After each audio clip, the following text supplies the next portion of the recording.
Hello and welcome. In today's video, I want to talk about breaking free from our fear-based thinking. Hi, I'm Linda Coblin, and I'm a mindfulness-based wellness coach, and I specialize in helping women stop people-pleasing. So, let me paint a bit of a scenario here. Let's say you're in a position and you've finally decided that you're going to be addressing something that you want to change, say in your family situation with a close friend. It could even be at work. But you got to have a conversation. Either it could be to ask for help to make things different. It could be you have to set a boundary with someone by explaining that you don't like how something's going on. Either way, you're going to have to confront someone and discuss a change that you need to make so things can be better for yourself. So, of course, being pleasers, this thought of confronting somebody to declare a boundary or to say no can really bring up fear of rejection for us, kind of like the most common fear we could have: fear of rejection, fear of abandonment from other people. So what typically happens when as when we've decided we've got to do something, we want to do something, are these fear thoughts start to arise. If I say something, they're going to think I'm crazy, or they're not going to like me, or maybe they won't want anything to do with me, or maybe they won't agree and won't even cooperate with me. And then what comes along with this are all these bodily sensations of fear. Like we get the anxiety happening. We start to feel constricted and scared. And this all can be fairly overwhelming. So what might happen here with all these fear thoughts and the body feeling so anxious is we may even decide that we can't confront this person, or maybe we'll just stick with the way things are. It's easier. I don't mind doing what I've been doing or how it is.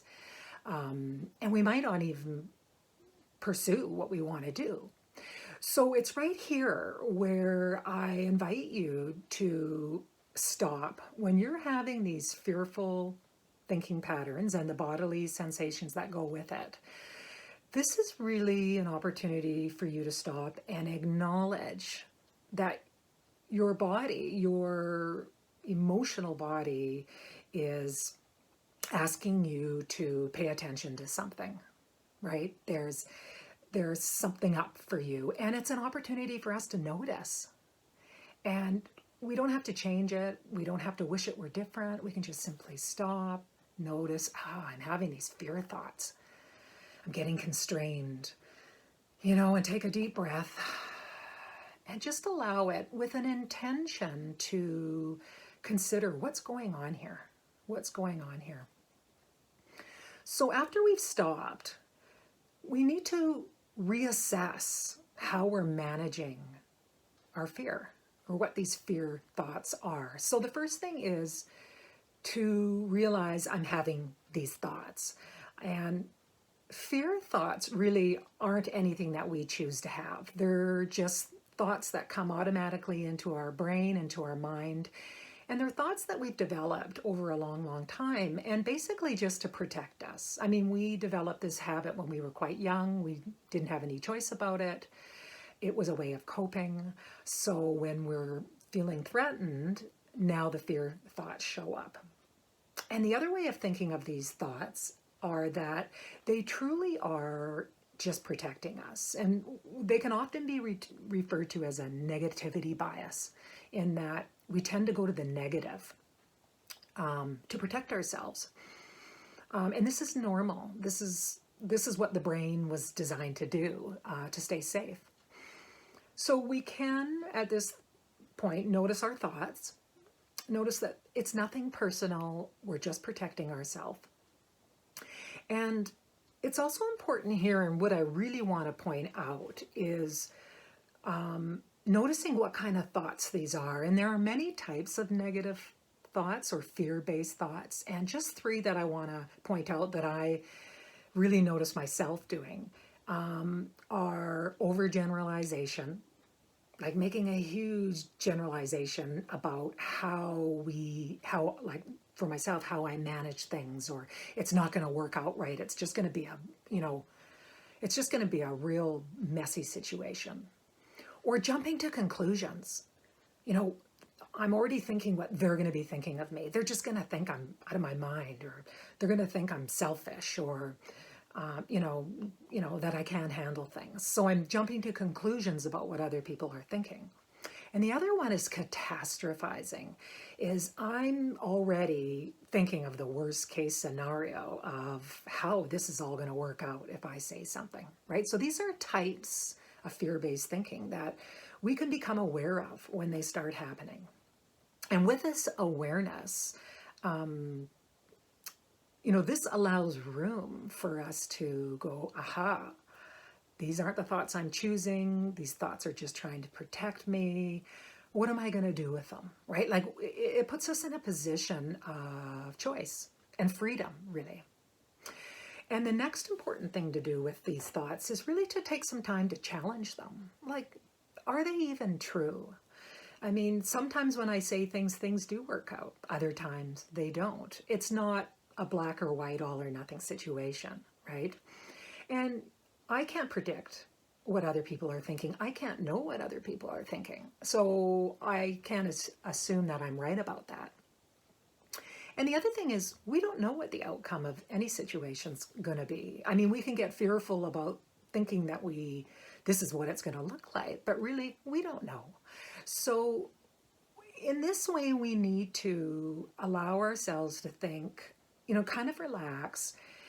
Notice that we're really constrained and tight and fearing with all our ideas, all our paralyzing ideas of how a scenario might work out.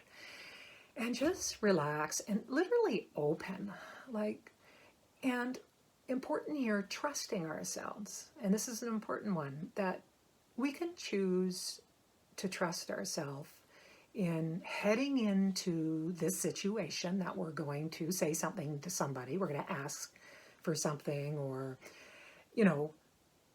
say we don't like what's going on and we'd like it to be different. With our intention of making things better, we can trust that we can work with whatever response that we get from the other person. And keeping in mind that, we're always in relationship. We're not standing alone in our experience. Our experiences include other people. So this is an opportunity to pause and trust in ourselves that we can respond to the actions of the other person. So whatever, we're going to present our argument, we're going to get some feedback, and we're going to be able to respond from there. And it's going to take time, and we're going to create something new going forward.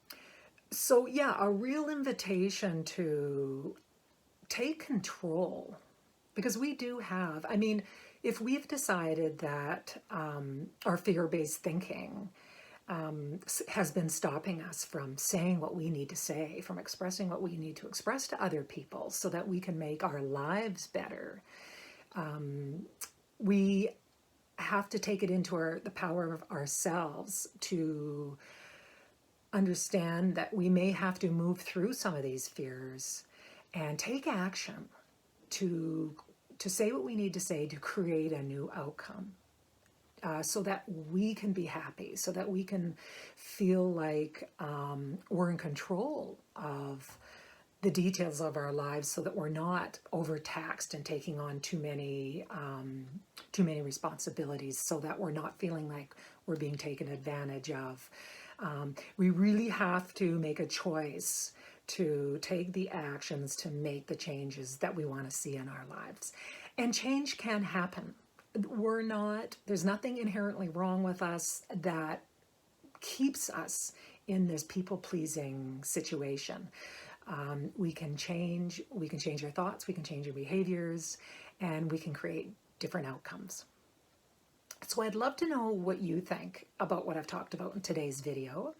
And please leave some comments below. And if you'd like any other topics to be addressed in my YouTube channel, please leave those ideas below too. And finally, if you'd like to dig a little deeper in your own struggles with people pleasing, feel free to book a free mini coaching session with me, and I'll leave the link for that down below. So I want to thank you again for watching, and until next time, please be kind to yourself. Thank you. Bye for now.